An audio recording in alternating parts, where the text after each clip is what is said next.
Mitch with Coastal Kayak in Fenwick Island, Delaware, and today I'm going to demonstrate to you how you would get someone back in a recreational style kayak once they've capsized.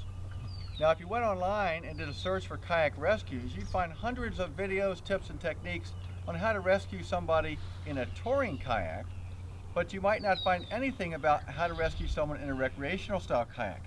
And the fact is, in our area, the Mid-Atlantic, and I'm guessing other areas or other regions of the country, the vast majority of paddlers are in recreational style kayaks. And although it's a little more challenging than rescuing somebody in a touring kayak, if you know how to do it, it's not that difficult. Okay, so if you've got a upside down recreation style kayak, it's going to fill up with a lot of water. This particular kayak that we're using is a Wilderness Systems Pungo, and it's probably the top of the line recreational style kayak. One thing it has in it is a bulkhead behind the seat, which is basically just a foam wall that creates an airtight chamber in the back or in the stern of the boat. That's assuming, of course, you've got the hatch cover closed and latched. In another video, we'll demonstrate what happens if that hatch cover is open and it floods with water as well. So we're going to get this as flooded as much as we can.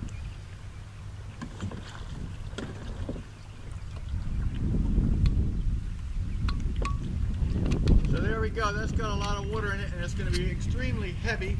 But I'm going to use technique versus strength to try to get the water out of this boat. Of course, if there was someone in the water at this time, I would have them come around and hang on to my boat just so we don't drift apart. But the first thing I'm going to do is I'm going to come up alongside of the boat so that they're parallel. I'm then going to turn this boat on its side so that the cockpit coaming is facing the side of my boat. Now, because of this chamber of air in the back of this boat, you might notice that the stern is up in the air a little bit, and that's going to make things a little bit easier. I'm going to grab the cockpit coaming with my palms up, just like this, back towards the stern, and then I'm just going to simply pull it up a little gentle upward pressure, and I'm going to lean back against it slowly, and that water is going to start to drain. I'm not using a lot of strength here now. Once it starts to drain, I'm going to start moving my hands up towards the bow, giving it time to let that water come out of there.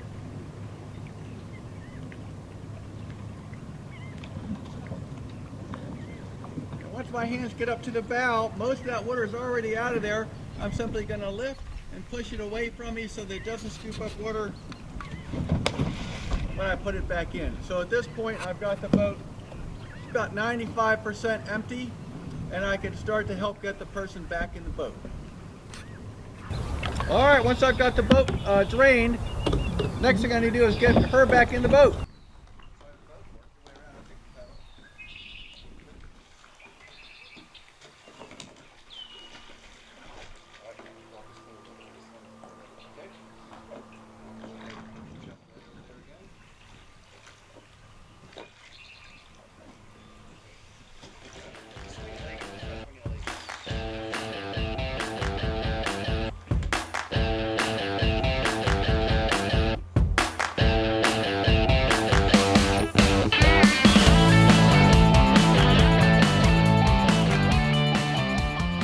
That's how you rescue a recreational style kayak.